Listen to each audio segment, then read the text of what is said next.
नमस्कार दोस्तों, स्वागत है जस्टिस तक चैनल में।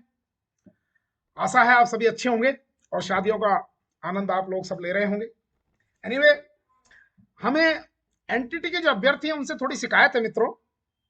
देखो, आप हमारी वीडियो को जो है हम आपके लिए हमने वीडियो समर्पित कर रखा है। आपको हम सारी जानकारी देते हैं, लेकिन आप लोग हमारे वीडियो को पूरा नहीं देखते हैं भाई। और जो खेत खलियान के लोग हैं, गांव गरीबों के लोग हैं, उन तक आप इसको नहीं पहुंचाते हैं और वो बेचारे अनभिज्ञ हैं अभी इससे। इसलिए आप मेहरबानी करके सभी लोगों को इसको लाइक करें, सब्सक्राइब करें। देखिए, जब तक सब लोग, क्योंकि हमें ईमेल से और हमको फोन करके लोग जब बताते हैं तो हमें बड़ा आश्चर्यजनक दुख होता है कि उन तक हमारा वीडियो पहुंचा ही नहीं है। इसलिए जिन लोगों ने हमारी वीडियो को सब्सक्राइब कर रखा है, हमारे चैनल को सब्सक्राइब कर रखा है, वो कृपया इसको आगे बढ़ाएं। एनटीटी के बारे में महत्वपूर्ण जानकारी हम एंड में देंगे, लेकिन अभी कुछ प्रतियोगी जो परीक्षार्थी हैं वो जानना चाहते हैं कि हम किस प्रकार से अपनी रणनीति बनाएं, कैसे हम जो है परीक्षा की घोर तैयारी करें। देखिए मित्रों, किसी भी परीक्षा को हल करने के लिए, उसमें सफलता प्राप्त करने के लिए एक स्ट्रेटजी की आवश्यकता होती है। स्ट्रेटजी को हिंदी में कहते हैं रणनीति। जब तक आपके पास में रणनीति नहीं है, तब तक आप जो है वो परीक्षा को क्रैक नहीं कर पाएंगे। इसलिए आपको रणनीति सबसे पहले ये बनानी होगी कि हम किस परीक्षा में बैठना चाहते हैं, हम किस सेवा में जाना चाहते हैं। कई लोग आईएएस में जाना चाहते हैं, कई आईपीएस में जाना चाहते हैं, कई पटवारी में जाना चाहते हैं, कई अध्यापक बनना चाहते हैं, कई इनकम टैक्स में जाना चाहते हैं, कोई रेलवे विभाग में जाना चाहते हैं, कई पुलिस विभाग में जाना चाहते हैं। तो पहले आपको अपना सेवा का जो दायरा है वो आपको फिक्स करना पड़ेगा और उसके अकॉर्डिंग फिर आपको जो है रणनीति बनानी पड़ेगी।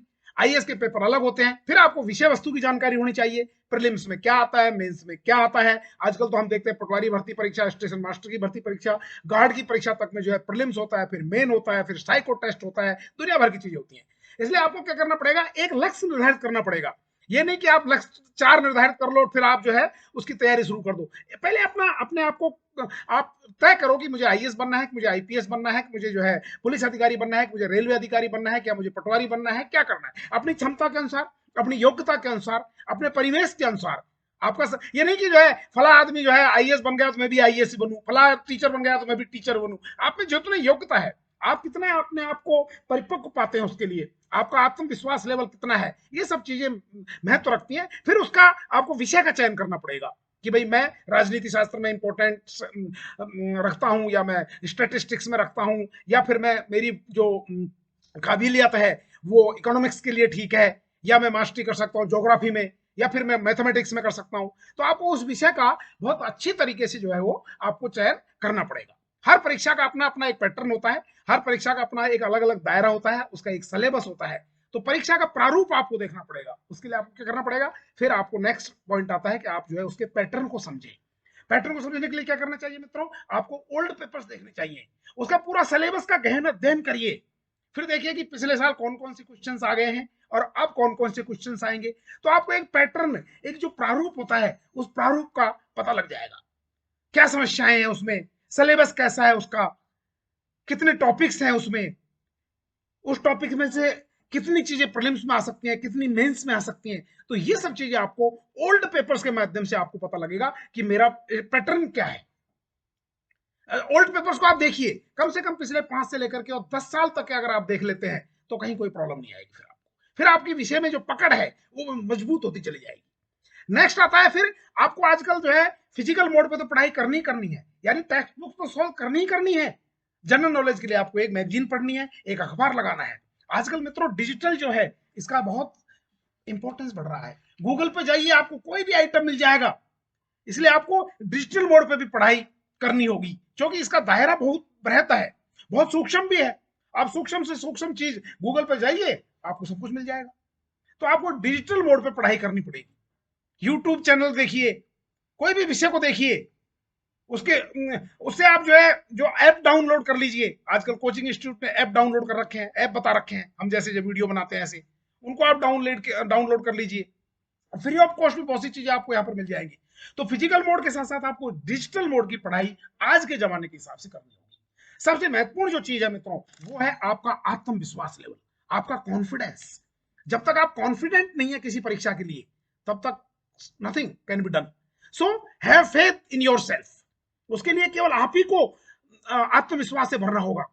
ये नहीं कि हम ढुलमुल राजनीति खेले। अपना जो लेवल है, कॉन्फिडेंस का जो लेवल है, उसको आपको बहुत हाई रखना पड़ेगा।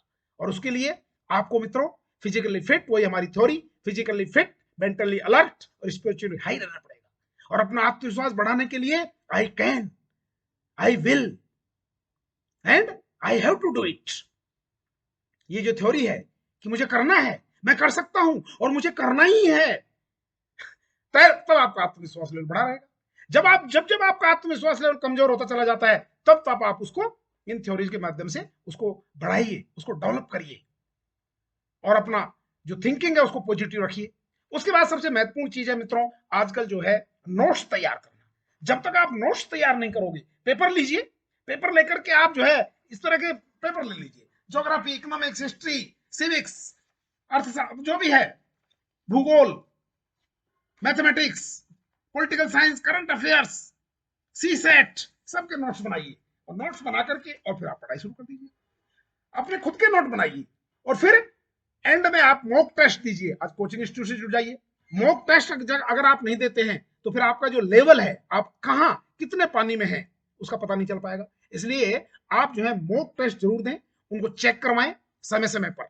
अपने मित्रों से भी चेक करवा सकते हैं, अपने भाई बहनों से भी चेक करवा सकते हैं, या फिर आप जो है कोचिंग इंस्टीट्यूट वाले हैं उनसे चेक करवा लीजिएगा। सिविल सर्विस वाले जो है वहां पर जाइए, राजेंद्र नगर बोर्ड दिल्ली में बैठ जाइए, आरजेएस वाले यहां पर आ जाइए, राजस्थान में आ जाइए, जहां भी है आपको मॉक देना है।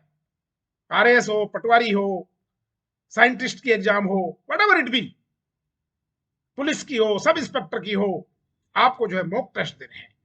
मॉक टेस्ट से क्या होता है, आपका ज्ञान बढ़ता है, फिर जो गलतियां होती हैं उनको आप सुधार सकते हो।